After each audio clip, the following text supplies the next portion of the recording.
leave the city limits. Back in the late 90s, I was a young man with a lot of time on my hands. I was living in the city limits of Seattle, Washington, and I was bored. I was bored with the city, with the people, with the traffic, with the noise. I was bored with my life. I was bored with myself. I was bored with everything. I was bored with the world. I was bored with life. I was bored with the city limits. I was bored with the city limits of Seattle, Washington. Back in the late fall of 2023, I experienced something on those roads that fundamentally broke my understanding of reality. I was living in Seattle at the time, working long, exhausting hours. My friend, Marcus, had offered me the keys to his family's remote hunting cabin out near Forks, Washington, for a week of off-the-grid relaxation. To get there, you have to take Highway 112, a twisting, decaying two-lane road that snakes through ancient, towering pine forests and hugs the dark coastline. If you've never driven it, let me paint a picture for you. During the day, it is breathtaking. But at night, surrounded by 100-foot trees that block out the moon, it is an absolute nightmare. There are no streetlights, no gas stations for miles, and absolutely zero cell phone reception. I left Seattle way too late, around 9 p.m. on a Sunday. Marcus had explicitly warned me over the phone to make the drive during daylight, but I was stubborn and just wanted to start my vacation. For the first couple of hours, the drive was peaceful. I had a podcast playing, the heater was on, and the rhythm of the road was almost hypnotizing. But as I pushed deeper into the Olympic Peninsula, the weather shifted drastically. It was somewhere past Port Angeles when the infamous coastal fog began to roll in. Now, I have driven through bad weather before, but this was entirely different. It didn't just drift in. It swallowed the highway. It was a thick, swirling, heavy white mass that seemed to extinguish my headlights the moment they hit it. Within a matter of minutes, my visibility plummeted from a clear road to barely being able to see 15 feet past the hood of my Jeep. I immediately turned off my podcast. The silence inside the car suddenly felt very heavy. I slowed my speed down to a cautious 25 miles per hour. The smart thing to do would have been to pull over onto the shoulder and wait for the fog to lift, or at least wait for morning. But on Highway 112, there are no shoulders. On one side is a steep, rocky drop-off into the freezing ocean, and on the other is a solid wall of ancient, impenetrable forest. I had no choice but to keep my hands gripped tightly on the steering wheel and push forward. When you drive in fog that thick for an extended period, your mind starts to play cruel tricks on you. The fatigue sets in. You lose all sense of speed, distance, and direction. It felt like I was floating through a white void, completely disconnected from the rest of the world.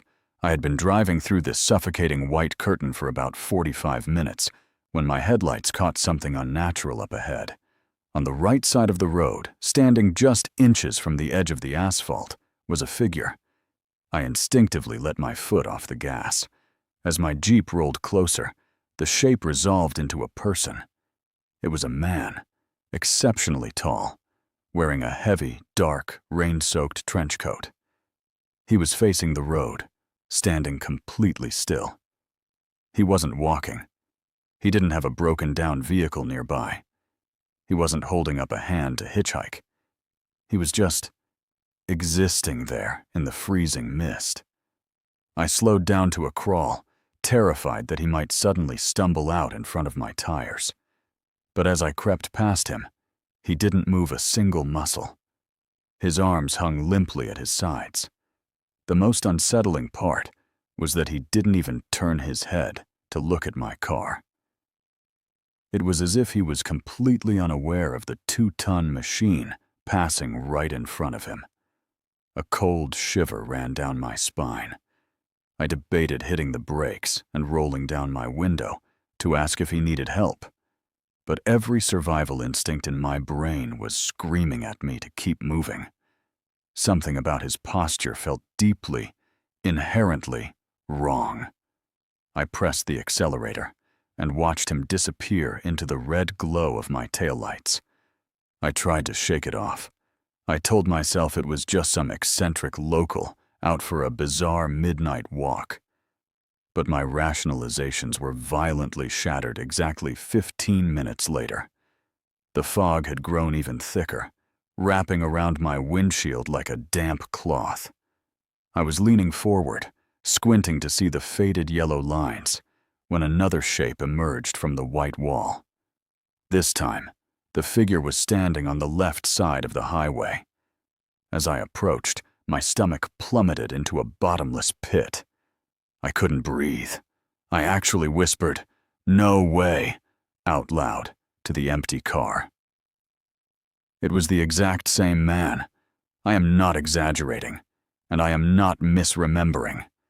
It was the exact same towering height, the exact same heavy, soaked dark coat, and the exact same unnerving, rigid posture. There was absolutely no logical explanation. I was the only vehicle on that desolate highway. There were no cross streets, no shortcuts through the dense woods. It was physically impossible for a human being to have outpaced a vehicle, even one driving as slowly as I was, and position himself miles ahead of me. I had to know. As my Jeep slowly rolled past him for the second time, I forced myself to look out the driver's side window. This time, he wasn't staring straight ahead. As I passed, his head violently snapped toward my vehicle. Even through the fog and the darkness, we locked eyes. His face was pale, almost gray, and his eyes were wide, hollow, and filled with a terrifying, unblinking intensity. It wasn't the look of a stranded traveler. It was the look of a predator. Pure, unadulterated terror flooded my veins. I slammed my foot on the gas pedal. The tires spun briefly on the wet asphalt before catching, and I rocketed forward into the white abyss. I didn't care about the poor visibility anymore. I just needed to put as much distance between myself and whatever that thing was. My heart was hammering against my ribs so hard I could hear it over the sound of the engine.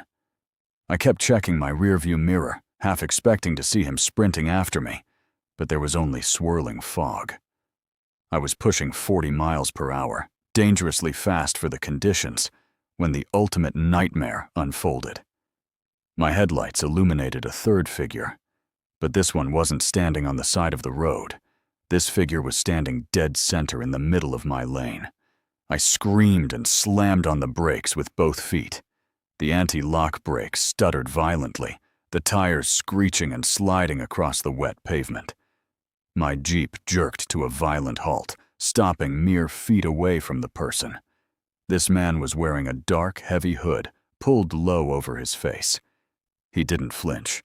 He didn't step back. He just stood there, blocking my path, completely unfazed by the headlights blinding him or the screeching tires. I laid on the horn, a deafening blast that echoed through the empty forest. I flashed my high beams frantically. "Move!" I yelled inside the car, though he couldn't hear me. He remained as still as a stone statue. Panic was entirely consuming me now. I grabbed the gear shift and threw it into reverse, planning to back up and turn the hell around. I looked up into my rearview mirror to check the road behind me. My blood turned to ice. Walking out of the dense fog, directly behind my Jeep, was another tall figure in a dark coat. He was creeping slowly, methodically, toward the trunk of my car. I was completely boxed in. It was an ambush. Adrenaline, the pure instinct to survive, took over my body. I didn't think. I just reacted. I shoved the gear shift back into drive.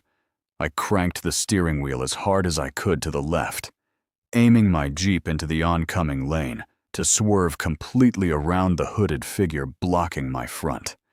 I floored the accelerator. The engine roared as I lurched forward, my passenger side mirror missing the hooded man by mere inches. I thought I had made it. I thought I had broken out of their trap. But just as the front of my Jeep cleared the man, a deafening, explosive crash shook my entire vehicle. Something unbelievably heavy slammed into the rear of my car. It wasn't a tap, and it wasn't a sideswipe. It was a massive, violent impact that jolted me forward against my seatbelt and sent the back end of my Jeep fishtailing across the wet road. The horrific sound of crunching metal and shattering plastic filled the air. I didn't hit the brakes. I fought the steering wheel, regained control of the fishtailing Jeep, and kept the accelerator pinned to the floor. I checked my mirrors, expecting to see a massive truck or another vehicle crumpled behind me. But there was nothing. The road behind me was completely empty, swallowed once again by the thick white fog. I drove like a madman for the next 40 minutes until the fog finally began to break, and the faint glow of a small coastal gas station appeared on the horizon. I pulled into the brightly lit lot, my hands shaking so violently I could barely put the car in park. I sat there for a long time, trying to slow my breathing. I tried to apply logic to what had just happened. I told myself that I was exhausted, that the isolation and the fog had caused a massive panic attack. I tried to convince myself that the impact I felt was just a blown tire or a heavy branch falling from a tree, and that the figures were just my mind playing tricks on me in the dark. Taking a deep breath, I opened the door and stepped out into the freezing night air. My legs felt like jelly as I slowly walked around to the back of my Jeep to inspect the damage. When I saw it, all the air left my lungs. The entire rear bumper of my Jeep was completely caved in. The thick metal frame was twisted and crushed inward, and the taillight assembly was shattered into pieces. It looked like I had been rear-ended by a speeding truck. But there had been no truck. Whatever tried to trap me out there on Highway 112, was real. And to this day, I refuse to drive on isolated roads after the sun goes down.